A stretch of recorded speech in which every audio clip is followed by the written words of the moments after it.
सबों को जोहार। और जिस तरह से सुप्रिया ने ब्रीफ किया है, मुझे लगता है कि जिस तरह से लगातार लांछन और प्रयास सिर्फ यही है कि हमारे माननीय मुख्यमंत्री के चेहरे को किस तरह से धूमिल किया जाए और टारगेट जो आपका मनरेगा से शुरू होते हुए साहेबगंज तक पहुंच करके और उसके बाद ईडी का जो भी छापा पड़ा और प्रमुख नाम में माननीय हेमंत जी के प्रतिनिधि, बरहेट विधानसभा के प्रतिनिधि पंकज मिश्रा जी का नाम लिया गया, लेकिन अभी तक उनके एसोसिएट्स के साथ जोड़ करके इतना लंबा प्रकरण बनाया जा रहा है, जबकि उनके यहां कितना पैसा बरामद हुआ उसका अभी तक कोई जिक्र नहीं है। रांची में उनके जमीन और उनके फ्लैट का कुछ पेपर्स लिया गया है जेरॉक्स, जो कि उनके आईटीआर में भी अंकित है, और जो उनके अकाउंट में भी पैसे हैं वो भी उनके आईटीआर में अंकित हैं। और जितने भी व्यवसायियों के यहां छापे पड़े उसमें लिंक्स कि एक बड़े व्यवसायी के यहां से लगभग 2 करोड़ रुपया मिला, वो बीजेपी के एमएलसी बिहार से संबंधित उनसे रिलेशन निकल रहा था। और 2015 से लेकर के 19 तक में 7 से 8 लीजेज जो कि बीजेपी के जिला अध्यक्ष को दिया गया, एमएलए पुत्र को दिया, बीजेपी के एमएलए के प्रतिनिधि को दिया गया, बीजेपी के एमएलए कैंडिडेट पाकुड़ को दिया गया, और भी बहुत सारे लोगों को दिया गया। जो रघुवर दास के टाइम में जो आज बोला जा रहा है कि रेवेन्यू का नुकसान किया जा रहा है, चोरी किया जा रहा है, रॉयल्टी का फ्रॉड हो रहा है, तो आंकड़ों के साथ बात करना चाहते हैं। 2015 से लेकर के 19 तक जो साहेबगंज का हाईएस्ट रॉयल्टी रिकॉर्ड था वो लगभग 79.86 80 करोड़ हम मान लेते हैं। और जब हमारी सरकार बनी और ये हाईएस्ट रिकॉर्ड ऑफ अगर हम मान लेते हैं 80 करोड़, वो आपका 212 लीजेस से आया था। उस दौरान 212 लीजेस थे। और हमारी सरकार जब आई तो मात्र 133 लीज में 2021 में 20-21 में 108 करोड़ और 2021-22 में 110 करोड़। इन आंकड़ों में समझना चाहिए कि जब लीज ज्यादा थे उसके बावजूद भी रेवेन्यू कलेक्शन कितना कम था, तो रॉयल्टी और रेवेन्यू की कहां चोरी हो रही थी ये समझ में आना चाहिए। और हमारी सरकार ने चीजों को कहीं ना कहीं और दुरुस्त किया, तब जाकर के ये रेवेन्यू और रॉयल्टी का कलेक्शन जो है बहुत बड़ा है। आपका अगर फिर आंकड़ों की हम बात कर ले, 2015 से लेकर 19 तक में 47 लीजेस दिए गए, जिसमें कि 10 से 11 लीजेस जो है बीजेपी के डायरेक्ट एसोसिएट्स को दिया गया। और 2021 से 22, 20 से 22 का अगर हम आंकड़ा लेंगे तो 15 लीजेस जैसे हुए हैं। ये सारा प्रकरण जो हो रहा है ये कहीं ना कहीं वहां के व्यवसायी को भी बर्बाद कर रहा है। जो असल रूप से आज रॉयल्टी दे रहे हैं उनको परेशान करने का प्रयास किया जा रहा है। और रघुवर दास जी के समय में भी जिन कथित नेता बीजेपी के,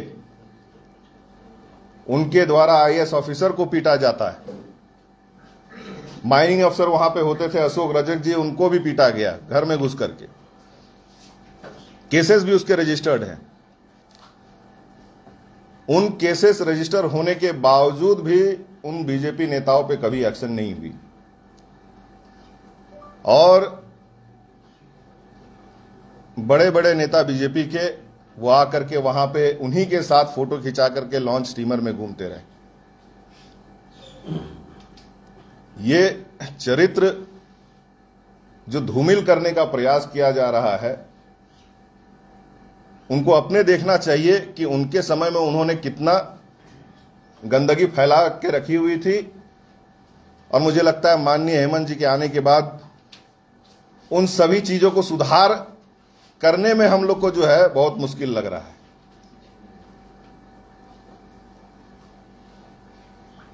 एक व्यवसायी की बात की जा रही है, पाकुड़ के शंभू भगत की, पहले केस की। अब उनका रिकॉर्ड भी देख लिया जाए। उन पे 1 दर्जन केसेस आपके साहेबगंज पाकुड़ में हैं। 91 में वो बिजली चोरी के लिए जेल गए, 92-93 में भी जेल गए, और 22/5/2003 में जब झारखंड अलग होने के बाद अवैध दारू के फैक्ट्री केस में भी वो जेल गए। 2005 में वो बीएसपी से चुनाव भी लड़े, हारे, और उसके बाद अभी वर्तमान में वो बीजेपी के सदस्य हैं। जो भी आंकड़े दिए गए हैं अकाउंट्स में, मुझे लगता है कि वो डबल डिजिट्स में है। और अगर बीजेपी के स्टेट यूपी का हम पुराना जिक्र करेंगे तो 300 करोड़ एक बीजेपी के से संबंधित व्यक्ति के पास पाया जाता है और उसके बाद उसका कोई जिक्र नहीं होता है। आज महाराष्ट्र में सत्ता परिवर्तन में करोड़ों करोड़ों रुपयों में नेताओं को खरीदा गया, तो सिर्फ और सिर्फ बीजेपी का एजेंडा है कि सरकार किस तरह से हम जहां पे ओपोजिशन की है उसको ध्वस्त करें। लगातार 3 महीने की कार्रवाई के बाद जो भी रकम आ रही है, ये जांच का भी विषय है, लेकिन सिर्फ और सिर्फ माननीय मुख्यमंत्री जी से किसी तरह से इसे जोड़ने का प्रयास किया जा रहा है और चेहरे को धूमिल करने की प्रयास की जा रही है। लेकिन पुराना रिकॉर्ड जितना अभी हम बताए, मुझे लगता है कि बीजेपी का शासन पूर्ण रूपेण कुशासन रहा है और गुंडों को पालने का काम बीजेपी सरकार अपने समय में की, राजस्व का नुकसान करवाया। आज जिस तरह से एक बड़े कार्यक्रम के तहत नियुक्तियां हुई, पत्र बांटे गए, मुझे लगता है कि हम काम करने में पीछे नहीं हटेंगे। ये हमारे माननीय मुख्यमंत्री जी का, हेमंत सोरेन जी का लक्ष्य है। जिस मैंडेट के साथ हमें आज यहां बैठाया गया है, हम जनता के लिए काम करेंगे, लेकिन यह भी बर्दाश्त नहीं करेंगे कि जहां आपकी सरकार नहीं है, आप ईडी जैसे संस्थान का इस्तेमाल, मुझे लगता है निजी कार्यकर्ता के रूप में आज बीजेपी के एजेंट और बीजेपी के कार्यकर्ता के रूप में इन सब एजेंसी काम करने लगी है कि जहां जहां बीजेपी की सरकार नहीं है वहां डिस्टर्ब किया जाए, किस तरह से वहां को सरकार को गिराया जाए। लेकिन यह सरकार हिलने वाली नहीं है और ना हेमंत सोरेन जी हिलने वाले हैं। और सीधे तौर पे हमारा जो मैंडेट हमें मिला है, आज जिस तरह से लगातार हेमंत जी एक के बाद एक योजनाएं निकाल रहे हैं और उसमें रोजगार के साथ लोगों को जोड़ रहे हैं, हमारे युवाओं को जोड़ रहे हैं, जेपीएससी कंडक्ट हो रहे हैं लगातार, मुझे लगता है कि हमारा कार्य जो है वो जनता को दिख रहा है और इससे बीजेपी परेशान है और वो परेशान ही रहेंगी, क्योंकि आगे भी हम इसी तरह से काम करते रहेंगे जनता के लिए। और चाहे वो कितने भी अपनी एजेंसीज लगा ले, हम उसमें पीछे नहीं हटने वाले हैं। हम लोग मजबूती से अपना डटकर काम करेंगे। धन्यवाद। दोस्तों, एक बड़ा रोचक किस्सा से भी आप लोग इतने दिनों में वाकिफ हुए। ईडी यहां पर आई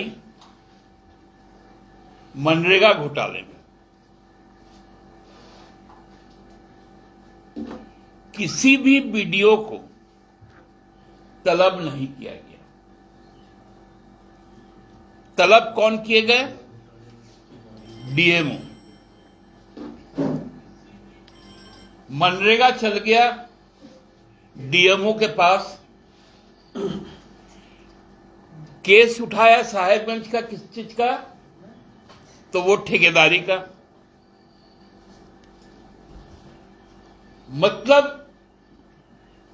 चले कहीं से थे, क्योंकि पहुंचने का लक्ष्य तो एक है,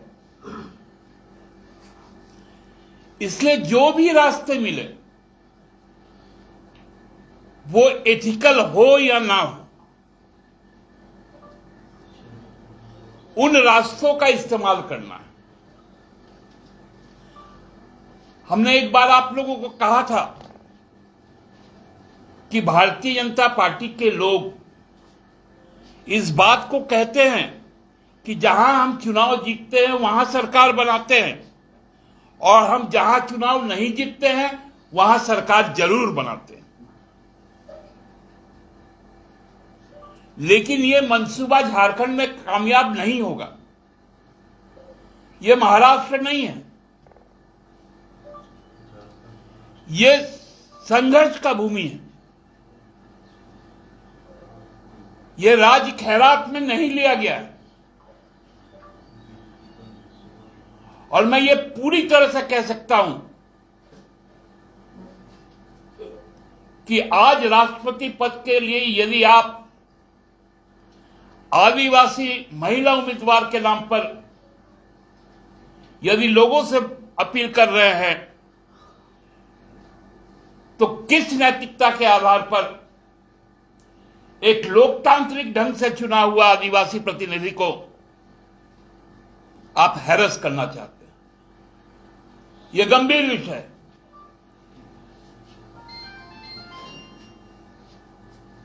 हम लोग यही चीजें रुकेंगी नहीं। जरूरत पड़ेगी तो हम लोग न्यायालय का भी सहारा लेंगे। सड़क से लेकर संसद तक यहां की सारी परिस्थितियों को उठाने का काम हमारे सांसद महोदय भी करेंगे। और हम बार बार आप लोगों के माध्यम से अपील कर रहे हैं कि पंकज मिश्रा एंड एसोसिएट्स को भी उतना ही प्रमुखता से स्थान दी जाए। नहीं तो ये जो टारगेट हो रहा है